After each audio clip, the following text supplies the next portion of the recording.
guys, Rick Shaw here on the 17th of May 2023, and I got the didn't clean it, but I got the Westmobile out this morning and left at 2. I just got home. It's 3:35 right now. I got home at 3:30,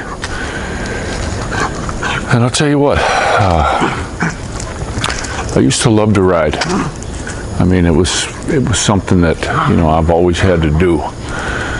But I'll tell you what, this area here,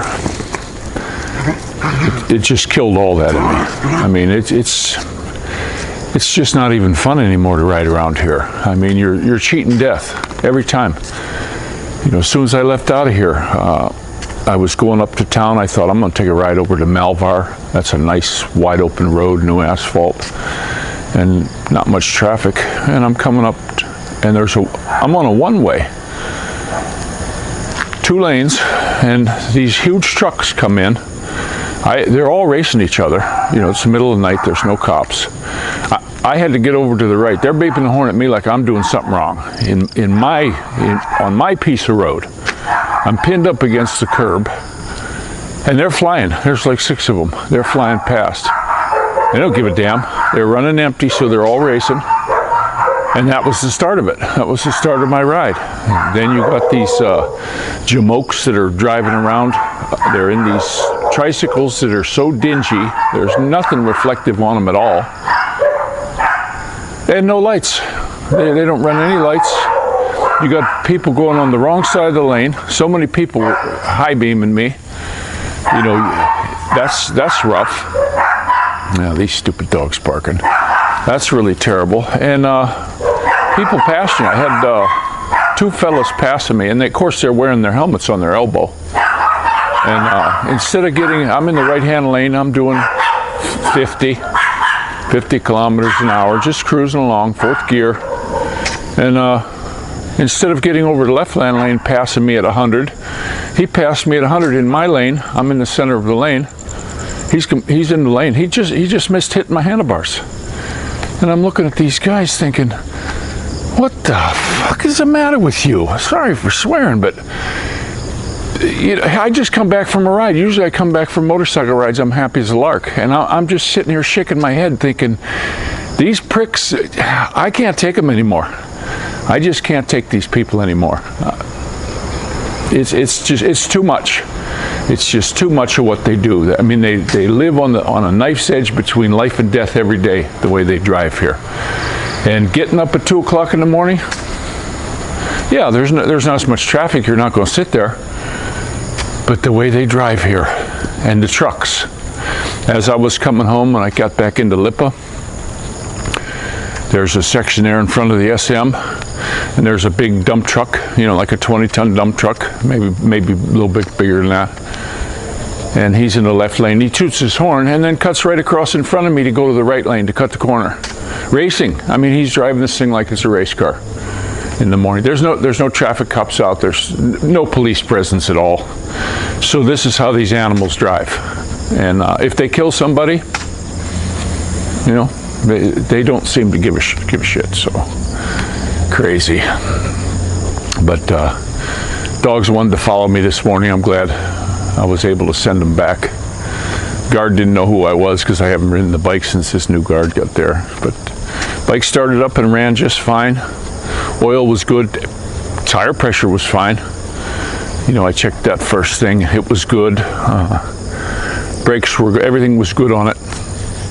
And just when there was these nice spots, when I got way out in Malvar, it wasn't too bad. It was kind of a nice ride. But you still had people just walking right in front of you. I mean, there's nobody for 500 yards in front of me, nobody for 500 yards behind me, and they just walk right out in front of you. You know, if that was me, I would just go ahead and wait a few seconds for the motorcycle to pass and then cross my street. But not these guys. They look right at you and they just, or they don't look, and they just start walking across. And the bike is quiet. My last stretch before I pulled up to the guardhouse, guy on a 2-stroke, wide open exhaust. He must have been late for work because he was running the piss out of this thing. And you think that you would have consideration for people sleeping. I'm up, everybody else should be. I'm sure that's how this guy was thinking. This bike was so ridiculously loud. And of course I'm following 2 tricycles with absolutely no lights on them, carrying vegetables and stuff. They can't go fast. And jeepneys in the morning, you think they don't look in the daytime. They don't look at night. They figure there's nobody out. I had coming up in the center of town, there's a 1 lane and then 2 lanes oncoming.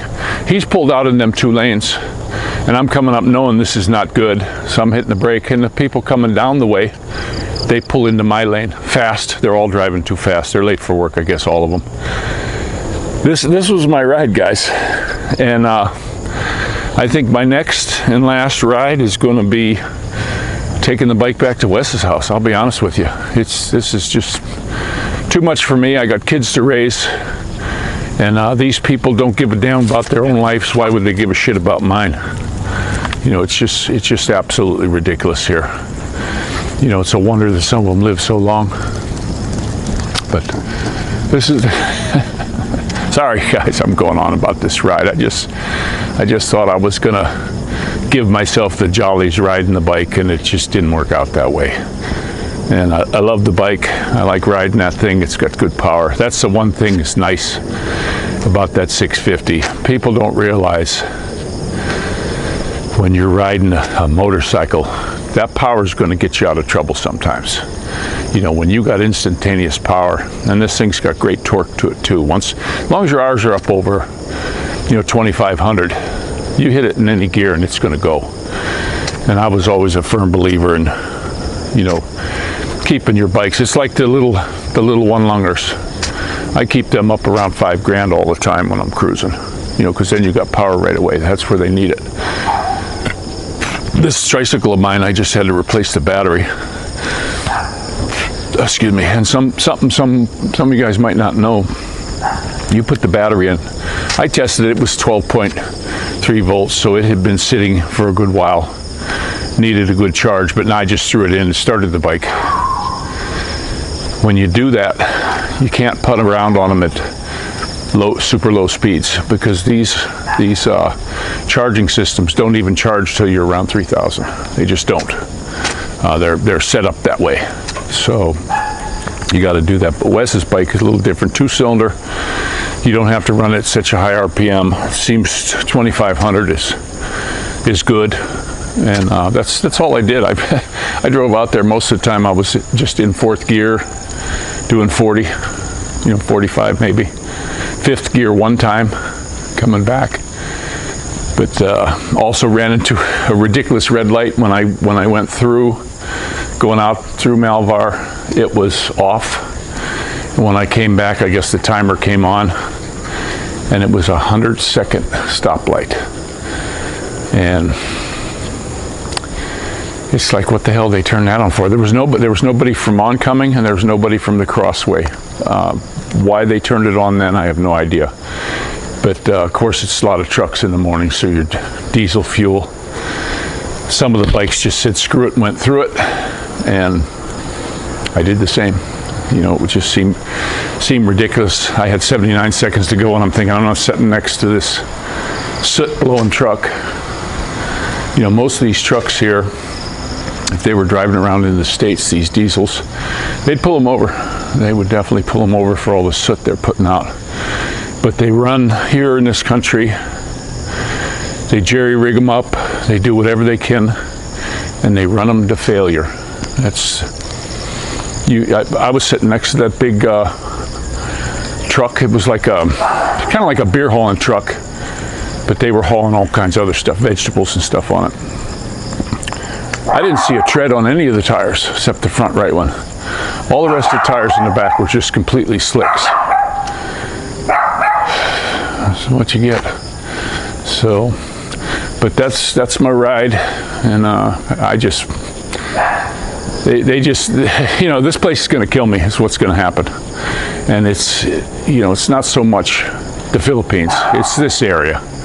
I really made a stupid mistake coming this way, because this is definitely No, there's hardly a couple things I can say good about it. Temperature, temperature, and but I can't think anything else right now. It's just all so. But I'm gonna let you go. Don't forget to pray for each other. And this is Rickshaw out.